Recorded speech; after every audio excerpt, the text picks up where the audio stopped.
one thing Daniel and I talk a lot about doing and practicing is meditation. Meditation to help people with depression and anxiety, to help people sleep better, to focus better. We've actually done scans and studies on people meditating versus people who don't meditate and what happens with the brain. And the brain functions much better when people are meditating. It actually stimulates the frontal lobes, the part of the brain responsible for forethought, judgment, impulse control, and it settles down the emotional brain. So we know that meditation really helps people, and yet we can't really get people to do it, and you have to ask why. So we have lots and lots of people writing in and asking us why they are not able to meditate or how to meditate. We write about meditation in all of our books, and a lot of people want to, they just can't figure it out. And one of the big things that we hear people say is, I can't meditate because I can't settle my brain down. I can't think about nothing. Well, I feel your pain on that one. I can't think about nothing either. It just doesn't work. The second I try to think about nothing, I think about everything.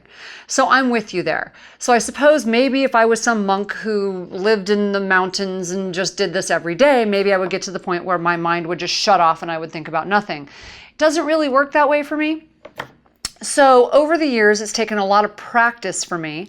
I have gotten to the point where I can settle my mind down, and I thought I would share with you how I do this. So let's talk about a few things with meditation. Okay, so what is the problem? Why don't people do it? Because they have monkey mind, right? So monkey mind is part of why we want people to meditate. So monkey mind means your mind is sort of all over the place. So meditation helps to settle down monkey mind. And so when I say meditation, I'm also referring to prayer. Prayer is a form of meditation. Meditation is a form of prayer. So that's when I talk about meditation. For me, prayer is involved with that. They're sort of one and the same, and I join them together. That is one of the solutions for me. It's one of the number one solutions to monkey mind. It helps me focus. It helps me solve problems. But again, the problem is it sounds good, but either you don't have time. Here's what I hear from people. I don't have time. I don't know how. I can't shut my mind off. These are the things that people tell us. So I want to take a few moments to help you work through this and actually give you a guided meditation. Now, in Brain Warrior's Way, the recent book that my husband and I wrote together, we walk you through a couple different types of meditation. We actually walk you through them. But I'm going to do this video and show you a specific type of meditation that I do. What I like about this meditation is that it can be tailored. It can be tailored to however much time you have, because you can cut it shorter or you can make it longer. There are days where I spend 20 or 30 minutes meditating because it just feels really good and I have the time, maybe on a weekend. There are times where I just cut it short and I do a 5-minute quick meditation in my car before I walk into an important meeting. So you can tailor this to what you want and need. I meditate on airplanes. I meditate in my car, like I said, while I'm waiting, in some venue. I just put my earbuds in. It looks like I'm either on a call or listening to music or something like that. Just sort of set my head back and close my eyes, or if I'm at lunch. You can do this almost anywhere if you just get in the habit, if it becomes part of your routine. So let's go into this. I'm going to show you how. I'm going to walk you through the meditation, and then I'm going to talk about ways to make this work better for you. Okay? One of the things that helps me, and the way that I'm able to do this easier if I am in a public place, like I said, an airplane or in my car or in a restaurant or wherever it is that I'm at, is I put earbuds in and I'm listening to music. Music is really, really powerful because music can do many things depending on the kind of music you listen to. It can stimulate you and actually, give you a lot of energy. Different types of music can help you focus. Some music helps ground you. Now, we create music with award-winning musician Barry Goldstein. So he's amazing. We love to create music with him because he has studied this for a long time, and he creates music based on this. We have tracks with him. Some of the music he creates helps people to focus better. Some of it helps them to relax. Some of it's healing. And he puts people in different sort of brain states, if you will. So that's why I like music with my meditation. And we're going to put some of his music to this meditation to help you sort of go into a meditative state. one thing I want to actually talk about: significance of posture. So as a Christian, I've often heard people say, oh, the minute you do this, it's an Eastern practice. Okay, and they get all freaked out.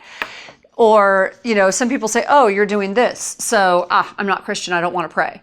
It's very interesting when I hear people say that. I'm like, this to me just means my hands are turned up. I'm not sure what it means to you. It just means my hands are turned up, right? But what's really interesting scientifically, if you think about what posture does, what it means, how it affects the body, it's very fascinating, actually. So when you cross your arms, cross your legs, it sort of affects your energy.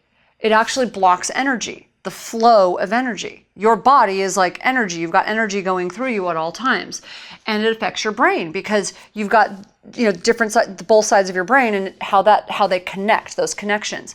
So one study actually showed that when people put their hands together, it helps both sides of the brain connect, especially when they fold them, like in praying hands, right? So now both sides of the brain are connecting. Also, it's done in order to keep people focused so that they're not fidgeting. This helps people to focus. Same thing goes with placing your hands in a position like this. They're faced upward for an energetic reason, just to keep you from fidgeting, blocking, and sort of affecting your energy. It keeps your energy sort of open and relaxed, keeps you relaxed. That's the only reason we do that. There is no significance other than that as I do this. Just want to make that clear. So what I want you to do is either sit or lie in a relaxed position, either sort of reclining backwards, laying down, or sitting with your feet on the floor. For purposes of this video, I'm going to sit with my feet touching the floor and my hands up, my palms up.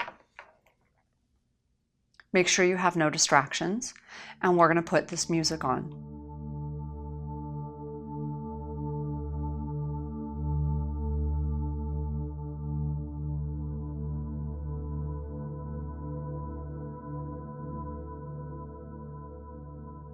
What I like about this meditation is you can alter it. When I have 5 minutes and I need to ground, I simply close my eyes and do just the grounding part of the meditation. If I have 5 minutes and I really feel like praying, I just do the prayer part of the meditation. If I have 5 minutes and I just want to focus on a problem or solving a problem, then I focus on that part of it.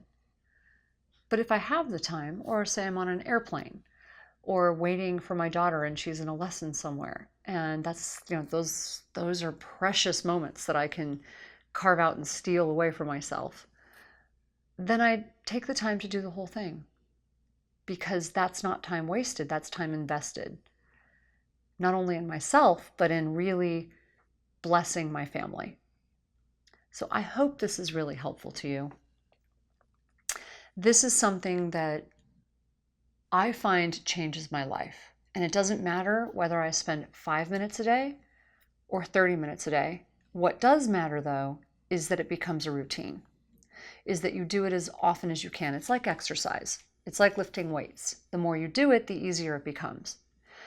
So I really hope that you don't spend too much time overthinking how to meditate or how to find time to meditate.